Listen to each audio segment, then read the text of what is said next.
विष्णु अवतार श्रृंखला में एक बार फिर से आप सबका स्वागत है। आज हम जानेंगे भगवान विष्णु के तीसरे अवतार यानी शक्तिशाली वराह की कहानी के बारे में।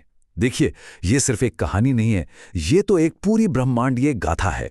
धर्म और अधर्म के बीच की एक ऐसी लड़ाई जो समय से भी परे है। एक ऐसी कथा जो आप कह सकते हैं खुद ब्रह्मांड जितनी ही विशाल है। तो कहानी की शुरुआत होती है एक शक्तिशाली असुर के घमंड से।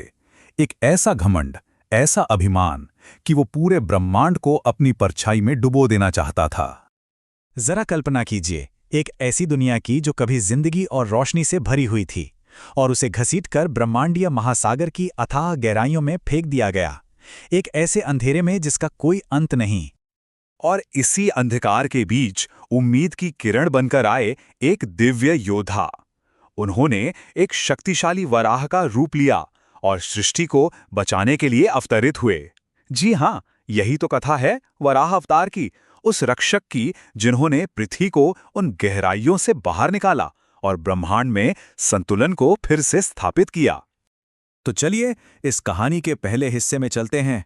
अंधकार में डूबी एक दुनिया और इस तबाही की वजह हिरण्याक्ष का अहंकार।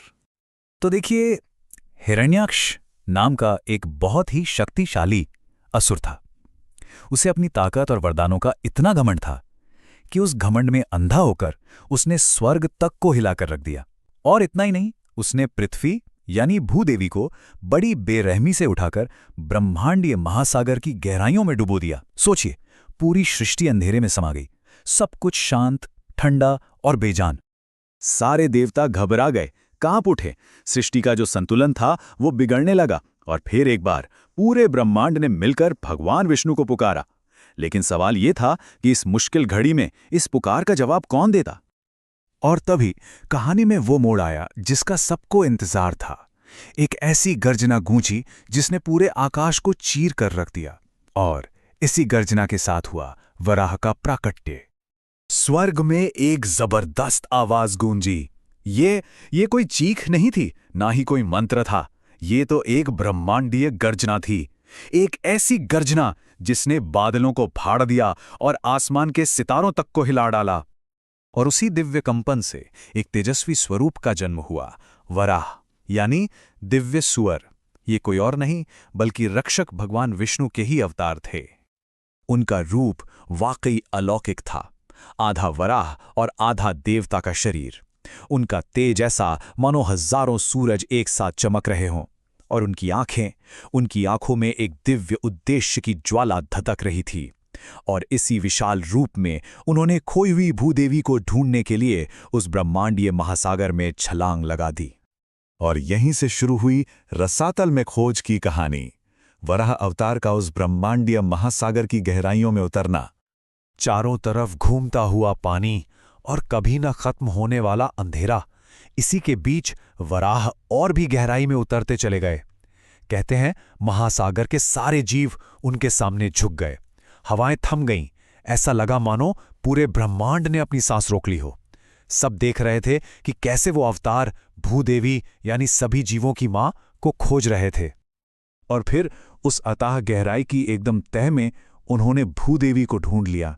वो बहुत नाजुक हालत में थीं, कांप रही थीं, परछाइयों में जैसे कहीं खो गई थीं। वो पल वाकई बहुत भावुक करने वाला था जब रक्षक ने उसे ढूंढ निकाला जिसकी रक्षा के लिए वो आए थे। अब कहानी अपने सबसे अहम पड़ाव पर पहुंचती है, सृष्टि को बचाने के लिए युद्ध। एक तरफ था बचाव का संकल्प और दूसरी तरफ उस असुर का भयानक क्रोध। वराह देव ने बहुत ही कोमलता के साथ पृथ्वी को अपनी विशाल दाढ़ों पर टिकाया और जैसे ही उन्होंने ऐसा किया, पूरे ब्रह्मांड में मानो एक नई जिंदगी की चमक फैल गई।